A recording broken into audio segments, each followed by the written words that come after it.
mais je vous remercie d'être resté. D'abord, je me présente, je suis Chantal Savoie, professeure au département d'études littéraires, spécialiste des pratiques littéraires et culturelles des femmes, mais aussi de la culture de grande consommation. Je m'occupe depuis quelques années déjà d'une chaire de recherche qui s'appelle la chaire de recherche en histoire culturelle des pratiques non dominantes. C'était le lien entre tous mes travaux, c'est-à-dire que je travaillais toujours sur des corpus marginalisés, sous-estimés, en tout cas. Donc, j'ai essayé de les prendre dans leur globalité. Et parmi les activités de la chaire, bon, il y a des axes, je vais expliquer ça peut-être un peu brièvement, mais il y avait surtout l'idée d'encourager les gens qui faisaient des maîtrises et des doctorats dans ces sujets-là. Il y a une forte dimension historique à la chaire, et puis quand on fait de l'histoire culturelle, il y a toujours un passif. C'est très long, c'est très chronophage, il faut trouver des sources. Alors que, bon, je ne veux pas caricaturer ni simplifier, toutes les thèses de doctorat et tous les mémoires de maîtrise obligent à se frayer un chemin dans un matériau abondant.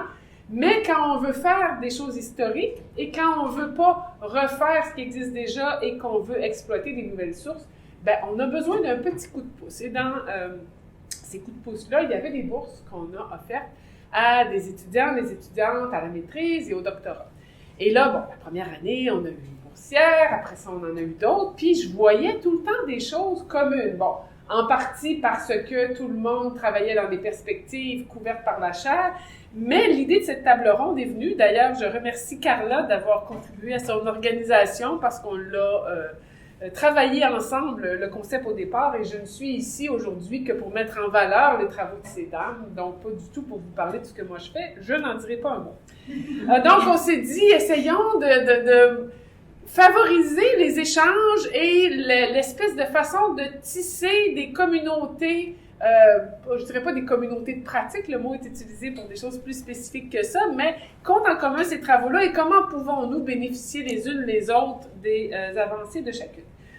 Donc, c'est ça aujourd'hui qui nous rassemble. J'ai parlé sans dire ce qui était sur ma feuille, mais c'est pas grave. Donc, réunis par les grandes orientations, ça fait que j'ai moins froissé le papier pour l'enregistrement. Réunis par les grandes orientations de la chaire, les points de vue, les réflexions qui vont s'entrecroiser constituent une occasion de réfléchir ensemble. Et cette dimension-là collective fait aussi partie des objectifs de la chaire, à tisser des liens, à créer de l'émulation, puis à faire découvrir des sujets historiques qui, on s'entend, ne sont pas toujours très populaires. Donc, je vous invite à un petit voyage dans le temps. Et pour ce faire, je vous présente d'abord les participantes que je remercie d'avoir accepté mon invitation. En plus, je n'ai pas trop réalisé au moment où on a mis sur pied l'activité qu'on allait être en fin de session, que la fin de session, ben, c'est aussi des fois les moments où il y a des dépôts à faire, il y a toutes sortes d'activités qui nous incitent à produire. Donc, peut-être que j'en ai rajouté. Je vous remercie, vous êtes là toute calme et je suis très reconnaissante. Donc, à peu près dans l'ordre, oui, dans l'ordre où elles sont ici, je vous présente les trois participantes. Donc, Marie-Maxime Deandrade, qui est candidate au doctorat en histoire de l'art, en co-tutelle entre l'Université du Québec à Montréal et Paris 1, Panthéon-Sorbonne. Elle travaille sous la direction conjointe de Dominique Hardy, qui a eu la gentillesse d'être des nôtres cet après-midi, et Stéphane Laurent. Son projet de thèse explore le rôle du grand magasin Eaton de Montréal dans la production et la promotion d'une esthétique moderne de 1925 à 1931. Ce cas d'étude retrace le développement, dès la seconde moitié des années 20, d'une culture matérielle et visuelle moderne à Montréal, issue de la consommation de masse et initiée par des créateurs, des créatrices oubliées. Parmi ses publications récentes et dans le prolongement de ses recherches doctorales, elle a publié des articles tels que « Homer Parent, artiste décorateur » et « La carrière de décoratrice de Jeannette Meunier revisitée ». Ces recherches ont été et sont financées par la chaire de recherche en histoire culturelle des pratiques non dominantes, la Fondation Luc d'Iberville-Moreau, en plus d'être soutenues par le Fonds de recherche du Québec, Société et Culture, FRQSC, et le Conseil de recherche en sciences humaines. Ça fait... bon soutien, bravo. On est à la fin. Oui, c'est ça, le parcours. Sur 6 ans. Exactement. Ça vient donner une idée de tout ce qu'il y a à couvrir. Notre deuxième participante, Carla Baudot, est doctorante en études urbaines à l'UQAM sous la supervision de Lucica Morisset. Son projet de thèse explore l'évolution historique et artistique des enseignes commerciales à Montréal de 1843 à 1992. Ma foi, des bornes impressionnantes. Elle est affiliée à la Chaire de recherche du Canada en patrimoine urbain et à la Chaire de recherche en histoire culturelle des pratiques non dominantes, ainsi qu'au Centre de recherche culture, arts et société qui est le CELAT. Forte d'une formation universitaire diversifiée, elle détient une licence en histoire de l'art de l'Université de Toulouse II Jean Jaurès, une licence en médiation culturelle de l'Université Sorbonne Nouvelle de Paris et une maîtrise en muséologie de l'UQAM. Ce sera très interdisciplinaire. Ses recherches se reflètent dans ses publications, notamment dans la revue Société et représentation et Rabasca, revue d'ethnologie de l'Amérique française. Merci, Chantal. Et la dernière, et non la moindre, Stéphanie Janvier, qui est étudiante à la maîtrise en histoire sous la direction de Jean-Philippe Garneau, historien, et de Vanessa Blais-Tremblay, qui est musicologue à l'UQAM et membre du CRILC. Première de sa génération à obtenir un diplôme universitaire, elle détient un baccalauréat en arts par cumul de certificats en histoire, histoire de l'art et muséologie de l'Université du Québec à Montréal. Très active en histoire, elle est directrice générale du site historique de la Grande Ferme et chargée de projet au Musée de société des Deux-Rives. Elle est aussi auxiliaire de recherche impliquée dans le projet La vie musicale au Québec. De bonnes nouvelles arriveront sous peu. Maman à 15 ans et grand-maman à 31. Wow, j'ai jamais lu une bio comme ça. Impressionnant. Bénévole active, elle allie son parcours académique à un engagement profond dans la vie communautaire et sociale. Descendante de communautés marginalisées, elle s'intéresse particulièrement à l'héritage culturel québécois façonné par l'immigration et les mouvements migratoires, explorant la transmission des cultures et leur impact sur la société. Merci beaucoup d'être parmi nous. Alors, avant qu'on entrecroise et qu'on tisse les propos en essayant de se tailler des chemins transversaux qui feraient de nous une communauté avec des intérêts et des pratiques apparentées, j'aurais envie de vous laisser, maintenant que moi je vous ai présenté, que vous nous disiez quelques mots du projet soit de maîtrise, soit de doctorat dans lequel vous êtes engagé, après quoi je reprendrai la parole pour vous inviter à tisser un peu davantage nos communautés. Donc, pour pas toujours faire dans le même ordre, je proposerai à Stéphanie, si vous êtes d'accord, d'ouvrir et de nous raconter sur quoi vous travaillez. Oui. En fait, j'écris mon mémoire sur le ménestrel au Québec durant la fin du 19e et au début du 20e. Donc, entre 1875 et 1920. Donc, c'est la préhistoire du jazz à ce moment-là.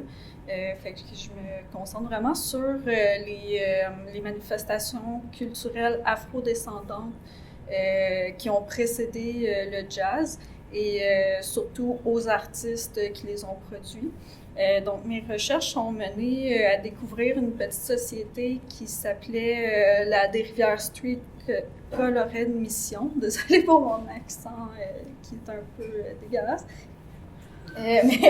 Mais bon, c'est ça, c'était une communauté religieuse qui faisait partie de la British Methodist Episcopal Church sur la rue des Rivières.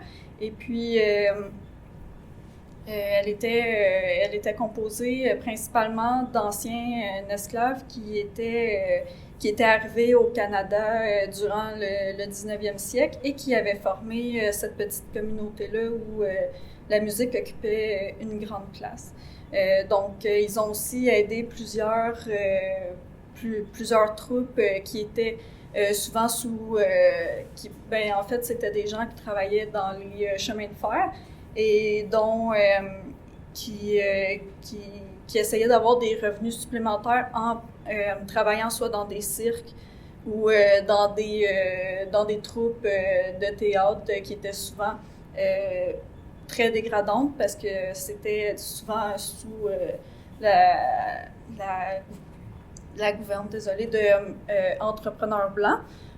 Donc, eux les ont aidés à former leurs propres troupes, se détacher puis collecter leur propre argent, soit pour des causes qui soutenaient des causes pour les personnes afrodescendantes au Québec, aux États-Unis, au Canada. Puis c'est ça, de développer eux-mêmes leur propre forme de musique et d'art. Merci beaucoup. Carla, donc, sur quoi travailles-tu? Je travaille sur l'histoire historique et artistique des enseignes commerciales de Montréal de 1843 à 1992. Alors, vous me direz pourquoi 150 ans de l'histoire d'un objet? Ça fait beaucoup. Mais moi, ce qui m'intéressait, c'est vraiment tout le parcours de l'enseigne, comment on utilise par avant un attribut, un objet. Par exemple, ça va être les lunettes pour l'opticien, ça va être le mouton blanc pour le marchand de laine, etc. À arriver à des enseignes au néon, lumineuses et tout, etc. Donc, en fait, c'était m'intéresser pas seulement à un parcours linéaire, mais de voir, en fait, toutes les transitions qu'ont pu avoir ces objets au cours du temps. Et c'est surtout comment les différentes technologies, les différentes, je dirais, modes artistiques sont arrivées à Montréal. Donc, moi, je m'intéresse plus particulièrement, pas seulement à l'objet, mais tout le microcosme qui entoure leur fabrication. Donc, ça va être les manufactures de l'enseigne, les artisans, ça va être tout le développement des nouvelles technologies, comment l'ampoule incandescence est arrivée sur l'enseigne, puis ensuite, comment le néon est arrivé sur l'enseigne et tout, etc. Comment aussi les lois et les réglementations urbaines ont pu ou pas,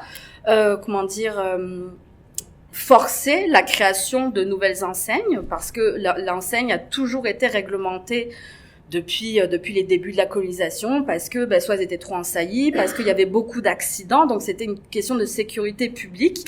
Oui, je trouve des trucs croustillants dans les journaux, des enseignes sur la tête et tout, etc. C'est génial, c'est magnifique, mais c'est ça, ça a toujours été des objets vraiment très réglementés, et donc en fait ça a pu aussi forcer quelque part leur transformation.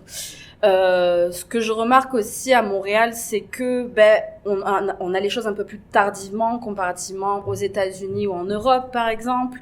Ce que je vais regarder aussi, c'est tout ce qui est la question de l'enseignement de ces artisans. Par exemple, comment on arrive comment on commence avec un enseignement traditionnel sur base de compagnonnage, etc., à arriver à un enseignement technique de comment on fabrique une enseigne et tout, etc. Donc, vraiment, je m'intéresse à tout ce panel-ci de l'histoire de l'enseigne. Merci, Carla. Et donc, Marie-Maxime. Oui, je me suis donné des petites notes pour ça. Oui, c'est permis. Merci. Pour cette partie que vous contrôlez. Ensuite. Oui, c'est ça. Après, là, on se lancera dans le... pas comme si je connaissais pas mon sujet, mais bon, des fois, on a tendance à oublier. C'est vrai, il y a cette nuance-là aussi que j'apporte. Donc, mon titre, en fait, explique bien ce sur quoi porte ma thèse. Je l'ai voulu très descriptif dans ce sens-là. Donc, c'est sur la construction et la diffusion d'un goût moderne par le grand magasin Eaton de 25 à 31. 25, c'est l'arrivée de ce grand magasin dans la métropole qui rachète un magasin Goodwin qui veut le précéder. Mais je pensais que c'était intéressant de vous expliquer comment j'en suis venue en fait à pourquoi j'étudie Eaton en 25, parce que c'est pas eux qui vont être les premiers dans l'art commercial. On sait que le grand magasin Morgan, même du temps qu'il était dans le Vieux-Montréal, va déjà avoir la pratique d'ouvrir ses rideaux et de montrer ses vitrines. Et donc, moi, dans le cadre de mon mémoire de maîtrise que j'ai fait à l'Université Carleton sous la direction de Brian Foss, je m'étais intéressée aux expositions d'art dans les grands magasins.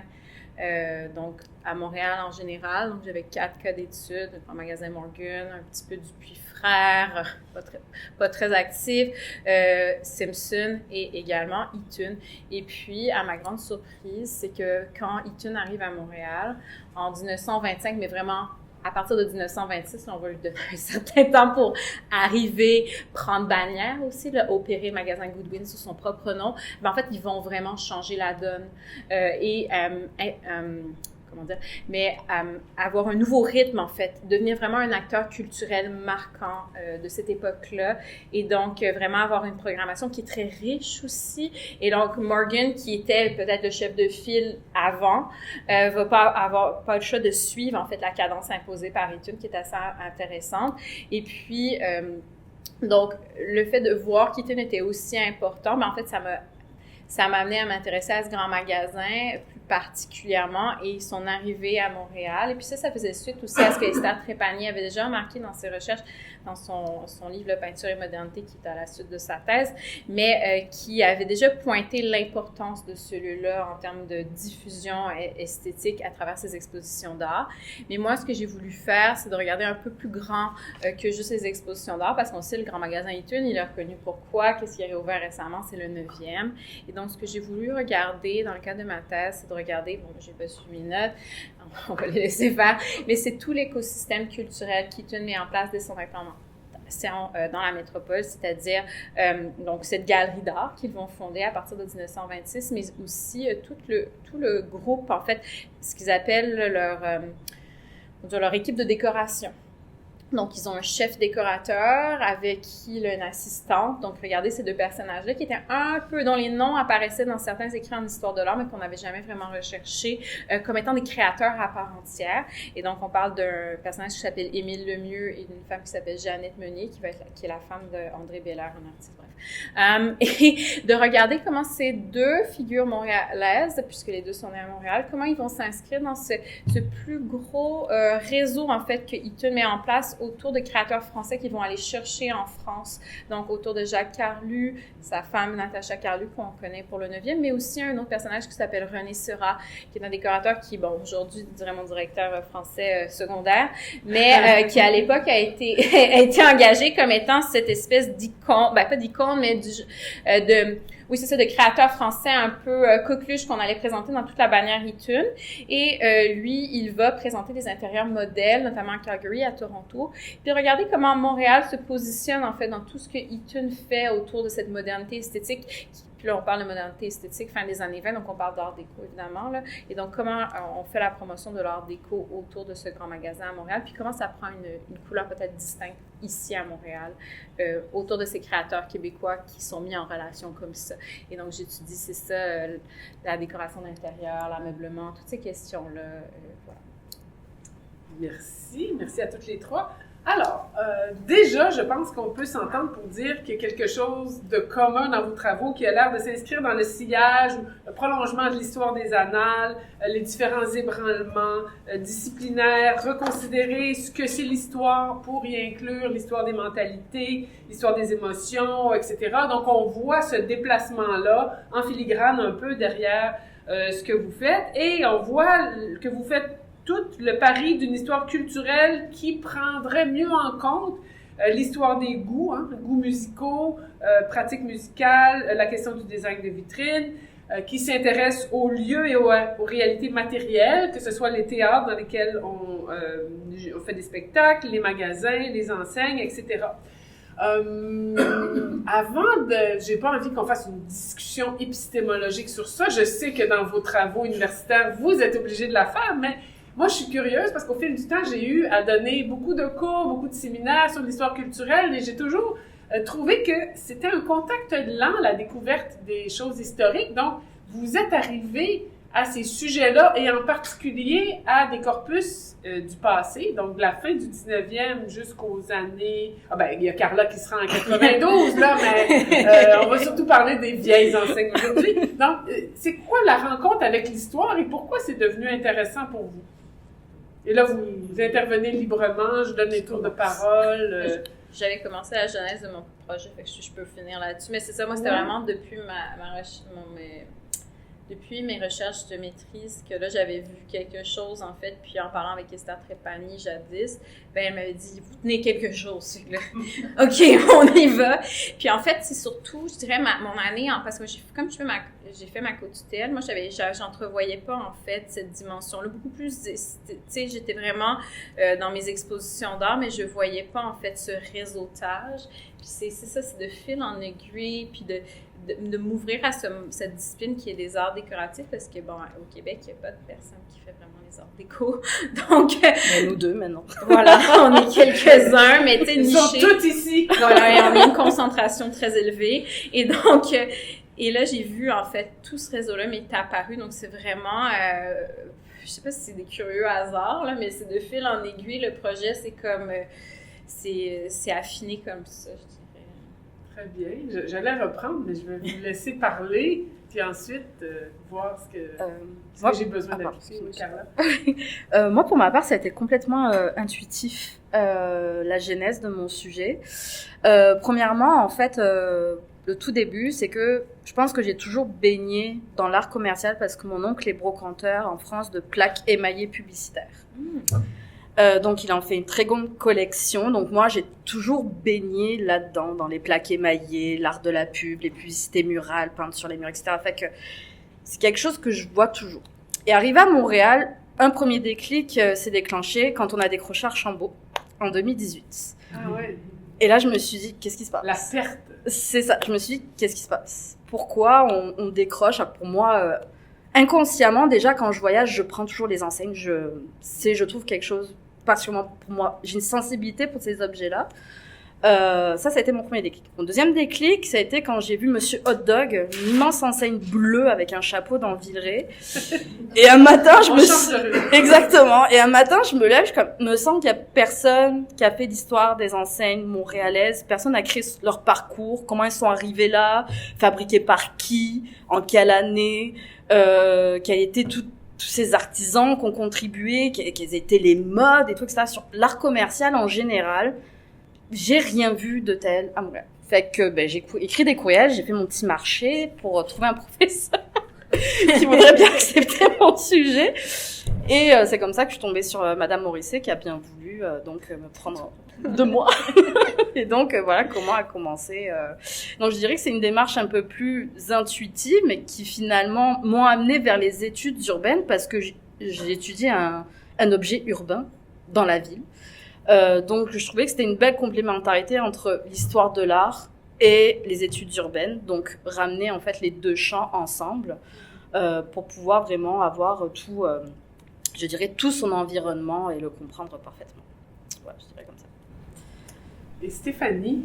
De mon côté, c'était dans mon cours d'histoire du jazz avec Vanessa Blais-Tremblay, où ce que vraiment on faisait toujours commencer, en fait le jazz dans l'histoire commence à partir du moment où on dit le mot jazz, ce qui est pas...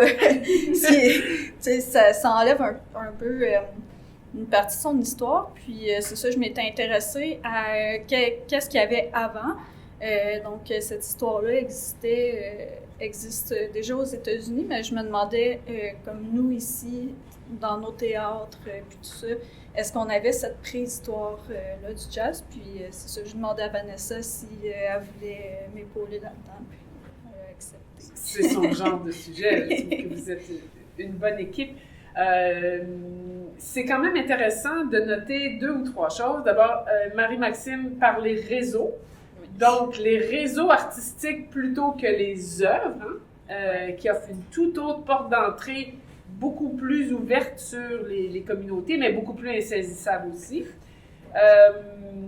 L'idée de la collection, ça, je trouve ça intéressant parce que il me semble que ça vient mettre en contraste des différentes façons d'acquérir des savoirs. La collection, il y a une intuition de quelque chose qu'il faut conserver, mais sans nécessité d'organiser la pensée, puis de construire la pertinence et d'analyser. Donc, je trouve que les réseaux, la collecte versus le savoir, c'est une autre porte d'entrée. Puis les cours, ça, c'est aussi intéressant. C'est-à-dire que les cours pour faire prendre conscience de ce qu'on sait, parce que dans un cours au premier cycle, on est censé vous transmettre ce qu'on sait déjà sur les sujets. Puis après ça, on vous apprend à trouver tout ce qu'on ne sait pas, puis c'est là que ça devient intéressant. Donc, ces moments-là, je trouve que ce sont des points de bascule intéressants. Ma deuxième question liée aux enjeux historiques, c'est dans quelle mesure, puisque j'ai l'impression que c'est une parenté de vos travaux, est-ce que c'était dans votre idée de départ ou ça s'est produit par hasard, mais l'idée de faire l'histoire autrement? Parce que tout ce que vous faites implique non seulement des savoirs liés à des objets, à des processus, mais implique aussi une autre sorte d'histoire par rapport à si vous aviez fait ces travaux-là il y a 50 ans. Je ne sais pas dans quelle mesure on aurait eu cette attention à sous-peser les enjeux de ce que recouvre chaque décision qu'on prend quand on s'intéresse à un corpus qui est déjà reconnu, valorisé, par qui, en vertu de quoi. Donc, j'ai l'impression que dans tout ce que vous faites, il y a cette idée d'ajouter des connaissances. Bien sûr, on fait ça quand on fait une maîtrise ou un doctorat, mais l'idée de faire l'histoire autrement. Vous en étiez consciente, pas consciente, vous l'avez découvert en cours de route. Et puis là, je vais partir par le milieu. Carla, si tu as quelque chose à dire, mais sans obligation. Oui. L'histoire autrement, non, c'était plutôt, tout d'abord déjà mettre en valeur une forme d'art qui reste mineure, en fait. Donc partir du petit, ce qu'on appelle petit patrimoine, mais c'est ça, mais c'est surtout parler d'une forme d'art éphémère, parce qu'un commerce, une fois qu'il ferme, il jette l'enseigne à la poubelle, ou elle disparaît. Donc finalement, c'est juste de trouver des chemins de traverse pour écrire une autre histoire, oui, c'est ça. Donc, une conscience que certains objets auraient mérité de l'attention et n'en avaient pas eu? Oui, mais c'est pas... déjà, c'est pas... L'art commercial, en général, où les enseignes n'ont pas vocation, premièrement, à être artistiques. Parce que c'est dans sa condition, c'est juste une signalisation pour identifier un commerce, puis ça s'arrête là. Mais sauf que quand on regarde les vieux journaux, puis principalement les annonces des peintres d'enseigne, le mot artistique est majoritaire. Donc ces personnes-là se considéraient comme des artistes, étaient déjà des peintres décorateurs avant même l'avènement du métier de peintre décorateur en soi. Donc moi, en fait, par les objets, ça m'a fait découvrir comme un métier méconnu qui ne transparaît pas. Puis c'est surtout un métier qui est relié à l'art commercial ou résidentiel, donc tout ce qui est art décoratif d'intérieur, mettons, comparativement à la glorification de la peinture religieuse au Québec. Donc oui. Parce que donc, une autre histoire, mais avec cette idée que le pôle dominant était souvent soit conservateur, soit plutôt tourné vers l'ordre établi, la religion, etc. Exact. Donc, dans cette autre histoire-là, arrive la modernité. C'est ce qui la rend possible. Est-ce qu'il y a un lien entre les deux? Vous répétez la question, entre cette idée de faire l'histoire autrement, oui, et cette idée de faire contrepoids au discours très conservateur des pratiques dominantes. Ah oui, tout à fait. Pour toute la première moitié, ou en tout cas pour une grosse partie de la première moitié du 20e siècle. Oui, tout à fait, parce qu'on est dans cette idée de mettre de côté tout ce qui était époque victorienne, parce que trop rattaché à la culture britannique ou à la culture américaine naissante. Donc c'était vraiment pour raconter qu'en fait, il y avait un multiculturalisme artistique à cette époque-ci, au 19e et 20e,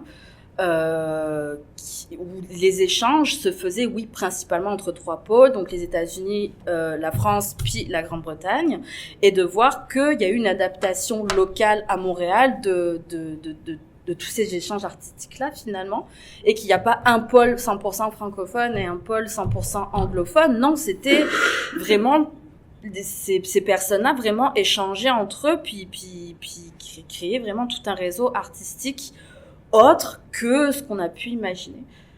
Donc, on était dans l'histoire autrement au départ. Pardon. Non, mais c'est pas pour toi, je dis pour les autres qui n'ont pas nécessairement dit ce qu'elle voulait dire, s'il y a lieu.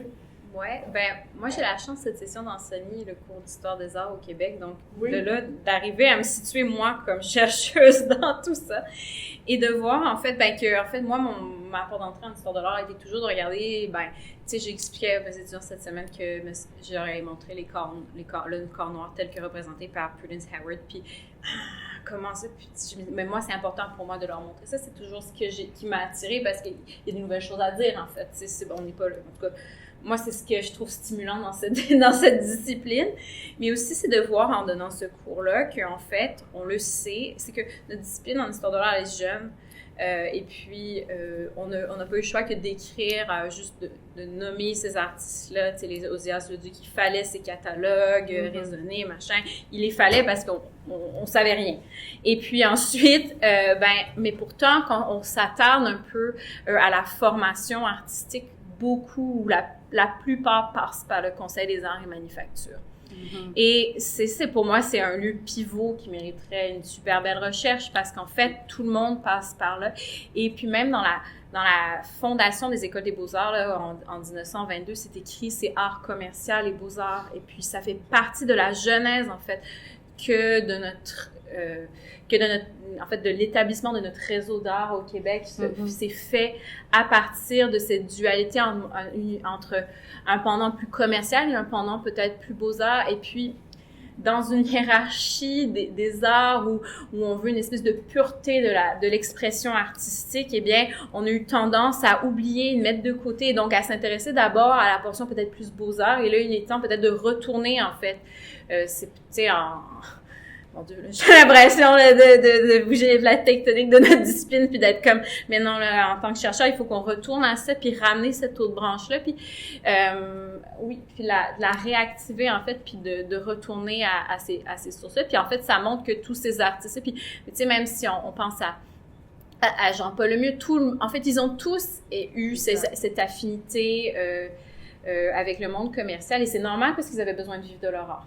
Et donc voilà, puis c'est aussi les institutions culturelles sont moins enclines aussi à faire la promotion de cette avenue-là. Même aujourd'hui, on est très frileux à montrer ce mix entre le commercial et les arts, parce que là, ça enlèverait ce prestige. C'est toujours un peu suspect. Exactement. Et que moi, j'essaie de démontrer justement comment une entreprise commerciale, elle veut s'affilier aux arts. Donc, comment elle va chercher ce prestige-là à l'inverse.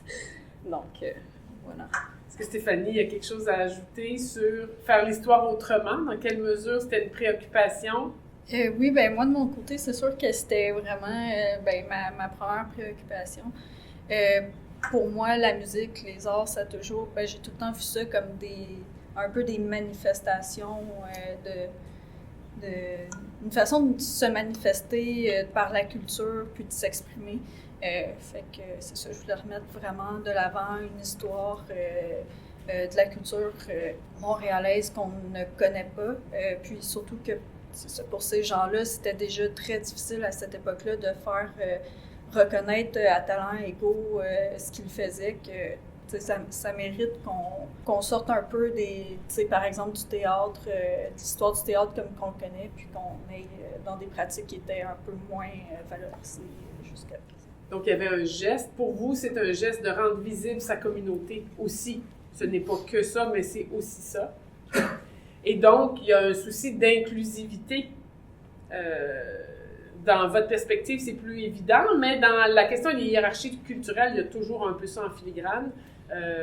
L'idée de faire une histoire plus inclusive, avec souvent, dans les décoratrices que vous avez nommées, il y avait des femmes. En enseigne, je ne sais pas, Carla. Oui, mais il y avait des peintres d'enseigne femmes qui surprise. travaillaient généralement avec leur mari. C'était des structures complètement familiales. Et donc, des fois, elles faisaient commerce toutes seules aussi. Elles n'hésitaient pas de se séparer de leur mari. Je vous raconte un truc croustillant, mais à un moment donné, c'est un peintre d'enseigne qui s'appelle Frénière et qui dit comme je me suis séparée de ma femme et que je dois lui payer toute sa pension, tous les ordres que j'aurai d'enseigne ira pour elle, par exemple, des choses comme ça. Donc, les femmes n'hésitent pas à s'annoncer en tant que... Vraiment, elles s'émancipent par ce côté commercial-là. Donc, il y a une sorte d'inclusivité plus grande à faire l'histoire autrement. Dernière question historique, après ça, je change d'angle, mais... Si on fait une histoire autrement, forcément, ça repose sur d'autres sources. Carla, tantôt, tu as évoqué les journaux, les périodiques, puis c'est sûr que la numérisation des périodiques et la facilité avec laquelle on peut chercher a aidé tout le monde qui fait de l'histoire culturelle. Mais outre ça, quelles sources utilisez-vous? Comment les avez-vous trouvées? Et y a-t-il des sources dont vous rêviez qui n'existent pas et il faudra faire sans? Donc, le rapport aux sources, globalement. Si tant est qu'il y a quelque chose à en dire, mais quand même. Beaucoup de choses. Oui, beaucoup de choses, c'est ça. Les questions ne sont pas des gros pièges. Hein? Je me permets de rebondir. Ouais. Les journaux, oui, les périodiques. Je remercie BNQ Numérique grandement pour ça parce que qualité numérisation est exceptionnelle. Non, il va y avoir aussi l'annuaire Lovell pour retrouver justement toutes les adresses. Donc on découvre là que les ateliers de peintre d'enseigne, ils étaient assignés à une même rue, c'était la rue Craig, parce qu'à proximité de Notre-Dame au 19e, donc à proximité de leur clientèle. Et en plus, dans l'annuaire Lovell, il y a des annonces pour leur commerce, donc pour leur atelier. On détaille leur profession. On détaille aussi, comme l'annuaire Lovell commence vraiment à être beaucoup plus détaillé vers 1870-80, là, ça détaille tous les business.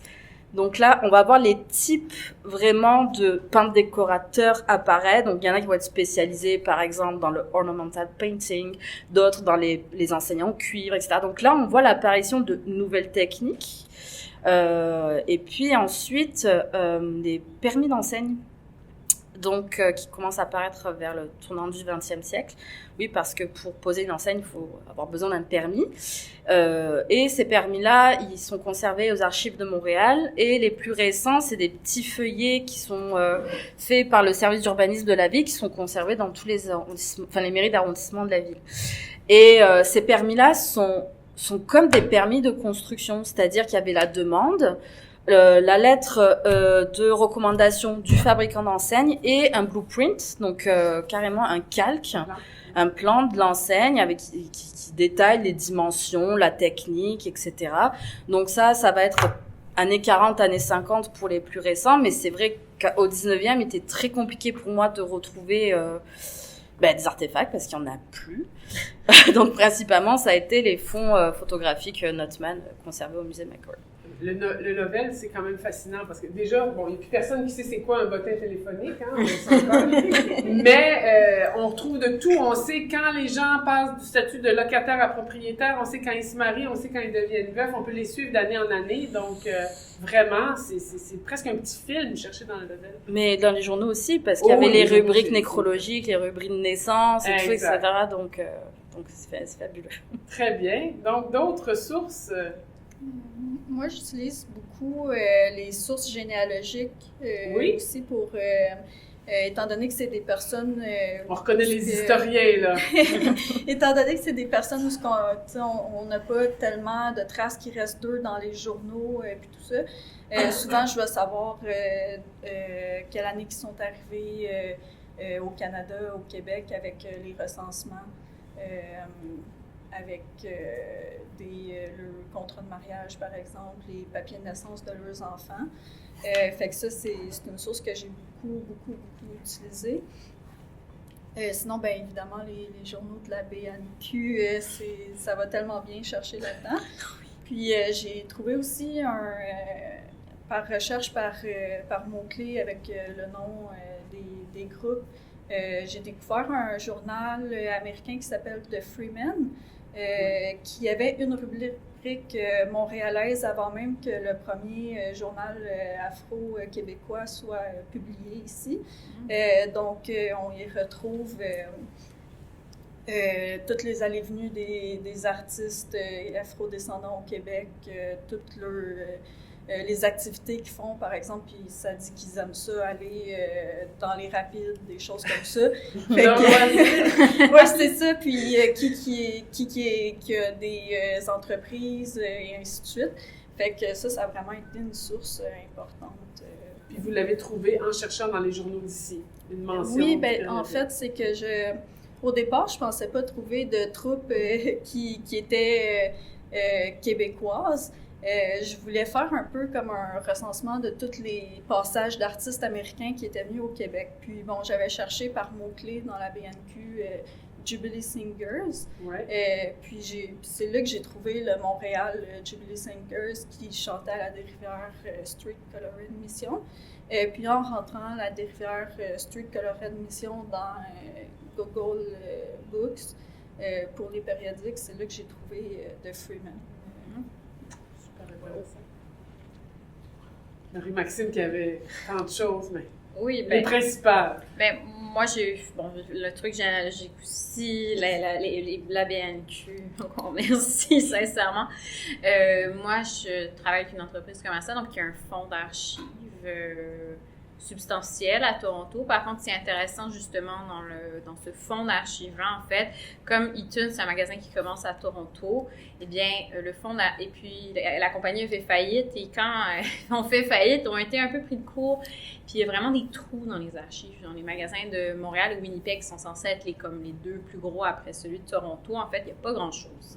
Et donc, moi, on parlait de réseau, ben j'ai pas le choix, en fait, de me tourner vers ces réseaux-là, parce qu'en fait, j'ai très peu de documentation visuelle pour une historienne. Ben, j'en trouve de plus en plus. Hein. Et on est créatif, là, ça demande en fait cette créativité-là, parce qu'en soi, si je m'étais que basée sur le fonds d'archives d'Eaton, j'ai 15 photos de vitrine à peu près, ce qui est un peu limité pour ma période d'études, avec évidemment les photos du 9e. Heureusement, ça, c'est un lieu qui a été pas mal photographié, quoique c'est les mêmes photos là, de cette époque-là. J'ai bénéficié de mon séjour en France où j'ai pu voir les fonds Carlu, voir des dessins, voir des photos que lui avait dans son fond. Donc ça, c'était intéressant. Mais sinon, je me suis aussi ouvert, en plus de ce qu'il y a sur la BNQ, fort d'une amie, en fait, de ma maîtrise qui avait fait sur une décoratrice d'intérieur. Ses recherches avaient été mises au courant d'une revue qui s'appelle Canadian Homes and Gardens, qui est une revue de décoration. Puis là, clic. Puis là, ils font de la pub là-dedans. Puis de regarder le discours aussi, ça, c'est peut-être justement ma première direction de thèse qui m'a un peu rendue sensible à ça. C'est que oui, quand en histoire de l'art, tu regardes des images, mais il y a aussi un discours autour de l'art qui est intéressant. Donc de regarder, pas tant de critiques, là, pas comme Esther, mais dans la revue moderne, j'en ai trouvé quelques articles qui vont faire des critiques notamment d'un des intérieurs modèles que Eaton va présenter. Puis sinon, dans Canadian Homes and Gardens, j'ai quand même trouvé juste la publicité aussi. Donc, moi, comme je suis une enseigne commerciale, j'ai toute cette documentation-là. Là. Au début, je ne savais pas trop où ma thèse allait aller. Fait que j'ai fait une espèce de recension systématique de toutes les publicités que Eaton a publiées de 1925 à 1931 pour la presse francophone. Finalement, je n'en ferai rien. J'ai besoin de ça pour réaliser. J'en ferai rien. J'en ferai bien moins de ce que je pensais au début, mais j'ai dû passer par ça, en fait, je pense, pour... c'est ça, aller chercher. C'est là qu'on s'était rencontrés. Oui, c'est ça. Quoi faire avec ça? Qu'est-ce que je fais? Donc, voilà, j'en ferai pas grand-chose. Je suis très d'accord sur la créativité nécessaire pour faire ces travaux-là, parce qu'il y a des accidents heureux, mais il y a aussi énormément d'huile de neige pour trouver des sources. Très bien. Donc, pour le côté historique, je vois tout à fait. Maintenant, le côté Montréal, parce que toute la culture de la première moitié du 20e siècle ne se fait pas à Montréal, mais dans tous les cas, on est vraiment sur des recherches montréalaises qui font voir Montréal autrement, puis Montréal dans une période de transition avec une ascension de la bourgeoisie francophone, avec d'autres pratiques commerciales modernes, avec l'accélération des moyens de transport. Donc, toutes vos recherches portent sur Montréal. Est-ce que ça change quelque chose de spécifique? Avez-vous l'impression de contribuer à une histoire de Montréal? Et est-ce que Montréal, c'est nécessairement moderne? Voilà. Donc, c'est quoi la place de Montréal dans tout ça? Est-ce que c'est un angle direct de vos travaux? Est-ce que c'est par la bande, puisque c'est à Montréal, c'est là qu'il y a la plus grande concentration? Mais la montréalité de vos travaux se manifeste comment? Moi, si je peux y aller, j'ai choisi vraiment spécifiquement Montréal pour justement comment cette entreprise ontarienne vient s'implanter à Montréal, puis comment c'est différent. J'ai voulu vraiment que ça soit un cas d'étude local, en fait, pour regarder cette expression d'une modernité esthétique qui soit Montréal. Je dirais pas purement montréalaise, parce que justement, je vais regarder cette espèce de réseautage qui est beaucoup plus grand, mais justement, comment ça prend vie spécifiquement ici. Puis justement, tout le discours autour de cette allégeance, des différents foyers d'influence, les États-Unis, la France. Donc, c'était oui, moi, c'est très magasin centré, mon étude, où c'est vraiment le lieu physique que j'ai voulu étudier. C'était un beau cas d'étude. Et puis, et Eaton, clairement, puis on le voit dans tout ce qui a été... même à l'époque, dans leur communication interne, avaient un projet spécifique à Montréal, étaient conscients de la distinction culturelle montréalaise. Ils ont pris beaucoup de temps à venir à Montréal. 1925, je veux dire, c'est une entreprise qui est ouverte en 1869, a ouvert à Winnipeg en 1905-1907, si je ne me trompe pas. Et donc, ils prennent vraiment beaucoup de temps avant de venir dans la métropole du pays, mais où ce magasin qui est quand même, je veux dire, qui fait rival avec Morgan, qui est le plus gros, tu sais, qui est la plus vieille enseigne commerce. Enfin, bon, on ne parlera pas la baie, là, parce que c'était pas un grand magasin à l'époque, mais tu sais, qui était le plus vieux grand magasin. Ouais, c'est vrai, là, vous avez des rebondissements avec la fermeture des grands. Oui, c'est ça. Donc, toutes deux rattrapées par l'actualité. Oui. Donc, ouais, moi, c'est très Montréal-centré. Puis est-ce qu'on sait pourquoi ça a été si long avant qu'ils ouvrent Montréal? C'est parce que c'est vraiment différent des autres grandes villes canadiennes? Ben, parce que Eaton, c'est assez conservateur aussi. Là. Ils vont faire leurs armes à Toronto, va vraiment s'implanter.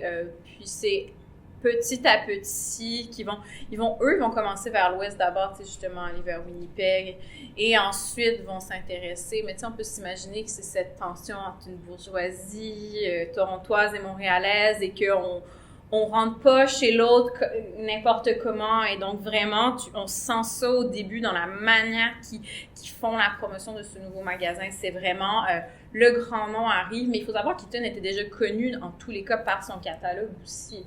Mais donc, moi, c'est de regarder vraiment l'expression du magasin en soi, parce que c'est quand même particulier d'ouvrir ce restaurant Art Déco en 1931.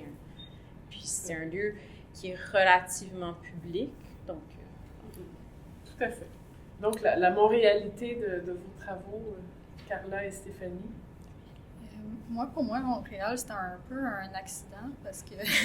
Oui, c'est ça, vous pensiez qu'il n'y avait que de la circulation verte, c'était pas tant une communauté montréalaise au départ? Oui, bien en fait, c'est que je regardais vraiment dans tous les théâtres au Québec, puis il y en a beaucoup. Il y en a même dans les plus petites villes, Sherbrooke, puis tout ça. Puis souvent, ce qui va arriver, c'est que les artistes vont aller se produire dans ces théâtres-là, mais ils habitent tous quand même à Montréal et se déplacent. Donc, Montréal, à la fois comme lieu local, puisqu'on est dans les trois recherches d'ailleurs, dans des espaces physiques, quand on est en présence, que ce soit les magasins, les enseignes, que les spectacles, là, c'est des spectacles vivants qu'on va voir dans des lieux, donc liés à la proximité, mais traversés par tous les courants. Donc, dans tous les cas, vous avez ces deux grands éléments-là, donc du local avec une partie de vernaculaire, mais vraiment traversée par le siècle, et puis justement la présence de toutes les influences, de toute l'accélération des transports.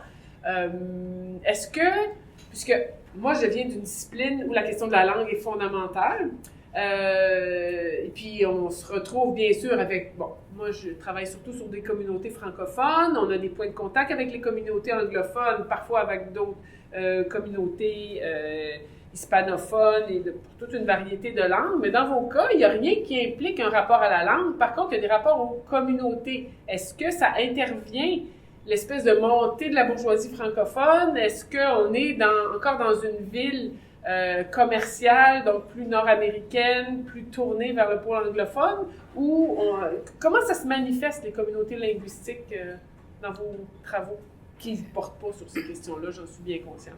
Moi, j'ai analysé la critique de journaux autour des spectacles que j'étudie. Puis c'est ça, dans cette analyse-là de la critique, je vais tenir compte de la question linguistique, beaucoup. Mais aussi, à travers les identités linguistiques, je vais aussi les séparer par identité politique. Fait que, oui, je vais tenir compte que c'est sûr que pour les francophones, ils n'ont pas la même perception de l'esclavage que les anglophones. Mais aussi, est-ce que les conservateurs tu sais, comment ils perçoivent, est-ce qu'ils ont la même vision de ça aussi que les non-conservateurs, par exemple, ou tu sais, les journaux plus de campagne ou les journaux plus de ville. Fait que Et jusqu'ici, vous avez vu clignoter quoi? Je comprends que les analyses ne sont pas encore bouclées, mais si vous mettez ensemble les réactions au spectacle en fonction des aires linguistiques ou des tendances politiques, est-ce qu'il y a des différences ou ça se joue sur d'autres plans? Oui, bien, du côté anglophone, ça va être surtout dans les journaux plus libéraux, parce que vraiment, on va avoir un discours religieux qui va vraiment encourager l'émancipation puis la valorisation des artistes noirs.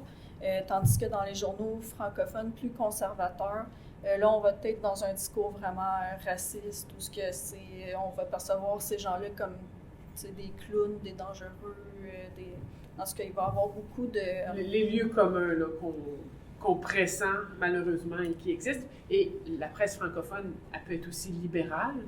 Oui, il y a un journal, là, je suis désolée, je n'ai pas emmené de notes, donc je n'ai pas son nom, mais c'est un journal qui est contre les conservateurs, en fait. Puis eux vont vraiment être, justement, tu sais, je donne un exemple, il y a un cas de ségrégation raciale dans un théâtre qui va être beaucoup médiatisé. Puis dans ce journal-là, on va dire... comme on va vraiment être en faveur de cette personne-là qui s'est battue pour faire valoir ses droits, puis avoir comme le droit d'être dans le théâtre. Puis on va critiquer les Anglais, puis dire que, tu sais, dans le fond, c'est comme des alliés contre un ennemi un peu commun. Donc, c'est ça. Il y a vraiment des nuances là, dans la critique. Et donc, la scission n'est pas tant linguistique que politique? Oui, c'est ça. Ben, je pensais trouver des différences, surtout linguistiques. C'est sûr que le linguistique joue sur le politique, mais de ce que j'ai trouvé, c'était surtout le politique. Intéressant. Merci.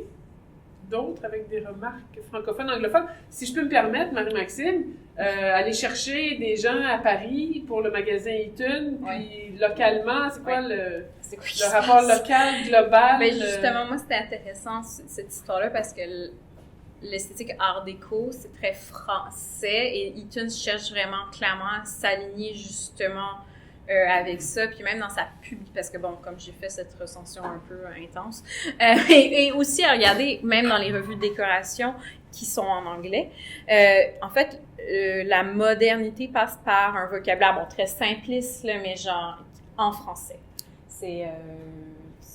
Donc, des mots français, ouais, exactement, dans le discours anglophone. Ah oui, exactement, parce qu'on veut s'affilier à cette esthétique française, en fait.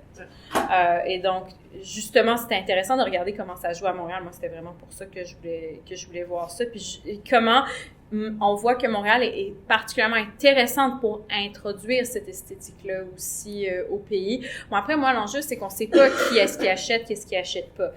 Donc, je peux pas vous dire si plus de francophones adhèrent ou versus plus d'anglophones. Bon, après, il y a tout le temps une question de sous autour de... parce que là, il y a la notion de goût, on n'en a pas parlé, mais moi, ce que je veux savoir dans mon dernier chapitre, je veux plutôt m'intéresser à ça, comment on fait la promotion auprès des gens, puis tendre vers une histoire qui pourrait nous permettre de... En fait, c'est très dur à faire parce qu'on n'a pas les livres de commandes, mais voir comment on met en scène ça, puis justement les différences entre les communautés linguistiques. Moi, finalement, ce que je trouve, c'est que Eaton, quand même, c'est une entreprise commerciale et que, ils font de la pub chez tout le monde. Puis vraiment, puis ça, c'est quelque chose que des fois, qui m'a choquée parce que quand j'ai déjà présenté mes recherches, genre, mais non, c'est sûr, parce que là, on a eu Michel Tremblay qui est venu écrire que comment, là, ça, c'est le magasin anglophone, les francophones ne voulaient pas rentrer. C'est plus compliqué que ça. Ils veulent vendre, puis ils vendent par catalogue, puis de toute façon, même si c'est vrai que c'est petites encarts pendant longtemps là, à leur clientèle francophone, ne pas écrire en français. Tu sais, c'est écrit en français, ne pas écrire en français. on préférait si vous nous écrivez vos commandes en anglais. Mais n'empêche qu'ils vont se mettre à publier, quand ils arrivent à Montréal, ils finissent par publier leur catalogue en français. Fait qu'il y a quand même une attention parce qu'ils veulent vendre, que de traduire, en fait, toute leur production publicitaire. Et donc, de tendre, tu sais, c'est une espèce de bilinguisme qui est issu du fait qu'on veut qu'on veut faire des profits, qu'on est dans une entreprise commerciale. Mais c'est intéressant sur la question de l'esthétique, c'est que ça passe par un vocabulaire qui est plus français et qui passe par cette affiliation avec la France, puisqu'on parle ici dans la fin des années 20 de l'art déco. Donc, c'est la grande période, puis c'est là le baromètre culturel. Ben oui, exactement. Je vous lance pas là-dessus, mais moi, l'affaire de Carlotte a évoqué qu'on est toujours un peu en retard. Moi, je me demande toujours à quel point, parce que comme Stéphanie l'a dit, si on attend qu'il y ait le mot jazz pour faire l'histoire du jazz, forcément, on a l'air en retard, mais des fois, les pratiques sont là avant les façons de les nommer pour toutes sortes de raisons prudentes, mais on aura une autre table ronde pour ça. Je vais saisir ce que Marie-Maxime vient d'évoquer, la question de l'histoire du goût. Ah ben, avais-tu des choses sur les communautés linguistiques? Je suis en train de me lancer dans la prochaine. Je vais m'en souvenir. C'est pas grave, Chantal. Moi, pour les enseignes, c'est central, la question de la langue, parce que, on affichait d'abord en anglais. Même pas bilingue. Non. Je crois que j'ai trouvé, en fait, c'était pour la frime d'afficher en anglais. La langue du négoce, c'était l'anglais. Donc, les commerçants parlaient français, mais ils affichaient en anglais parce que ils savaient. Ça faisait bien. Bien sûr. Ouais. Eux, ils étaient là en plus. Comme Eaton, ils étaient là pour vendre aussi. Donc, il fallait marquer dry goods, etc.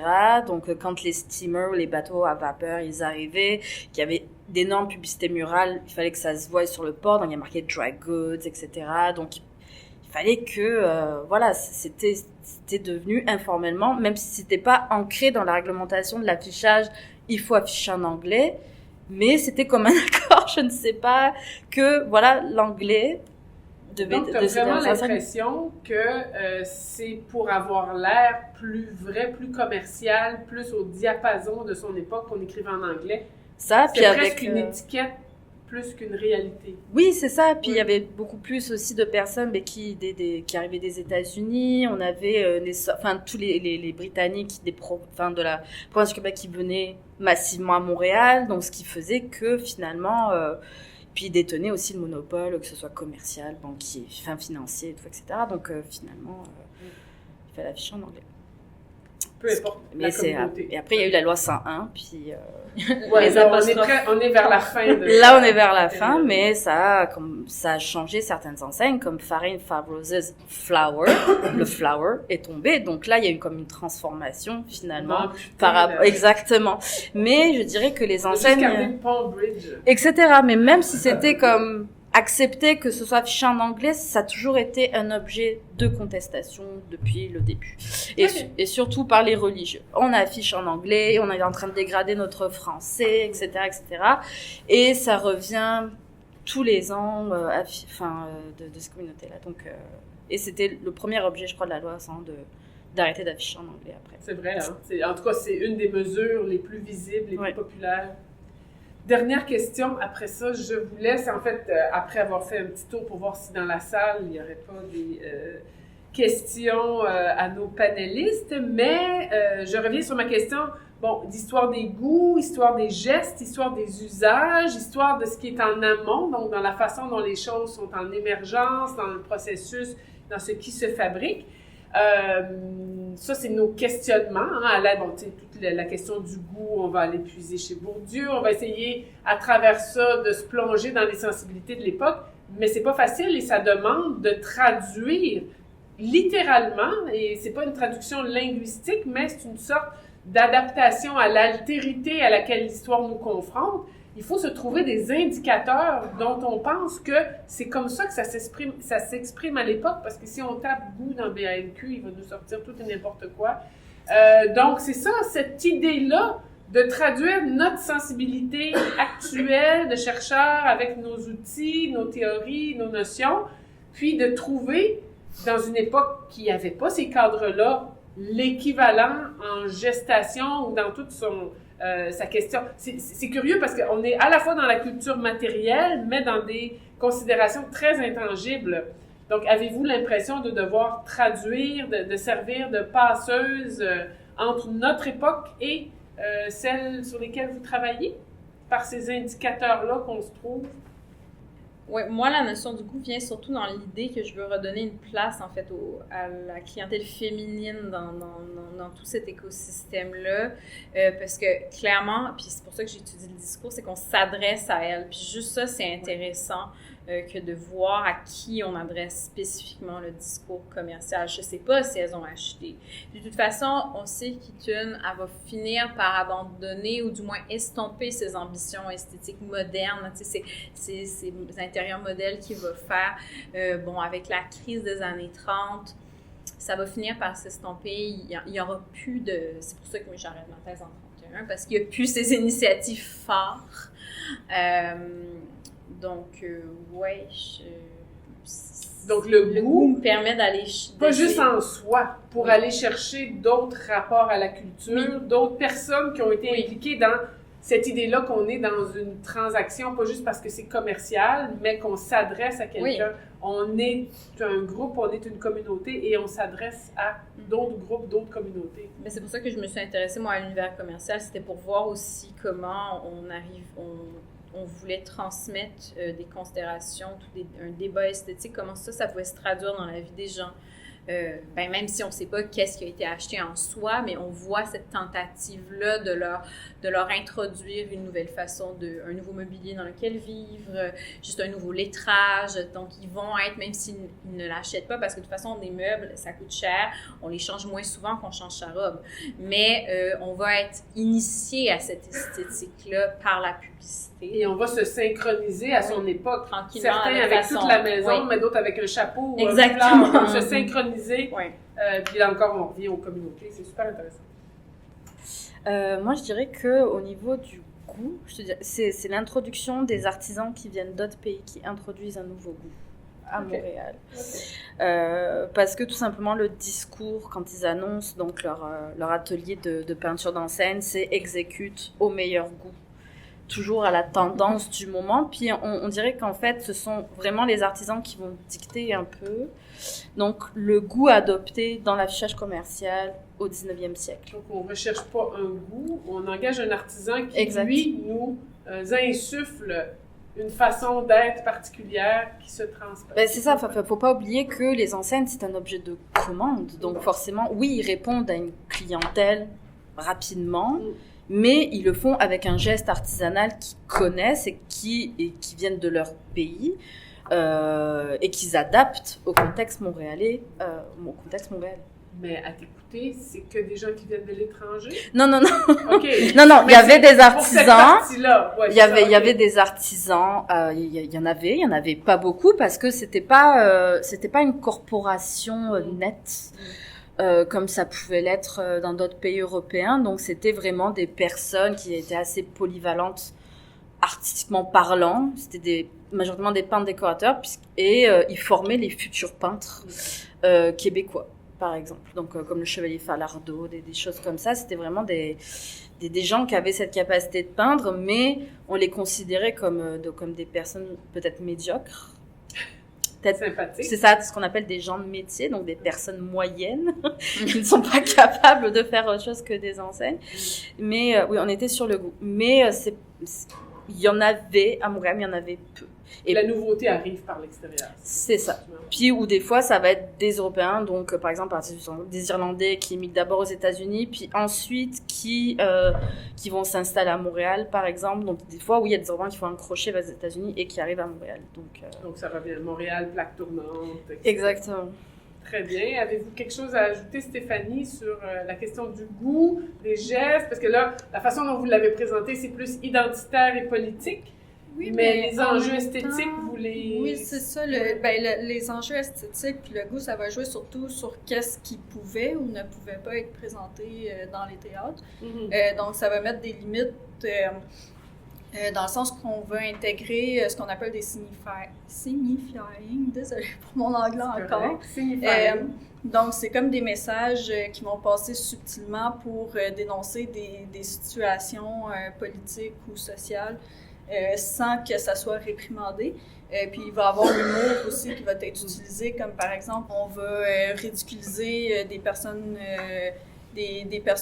blanches avec des monocles, tu sais, le fameux stéréotype de la personne anglaise riche de cette époque-là, mais avec humour parce que, tu sais, on peut pas juste faire un commentaire puis dire ce qu'on pense ouvertement. Fait que au niveau du goût, ça va vraiment être ça qui va... Donc, des stratégies de biais un peu, de contournement pour montrer sans dire, etc. Ouais, c'est ça. Je veux remercier tout le monde, mes participants, bien sûr. Merci au public qui est resté et qui s'intéresse à nos vieilles affaires. Merci aux organisatrices des rendez-vous de la recherche émergente de nous avoir fait une place. Merci au CRIL. Merci Dominique pour tes interventions.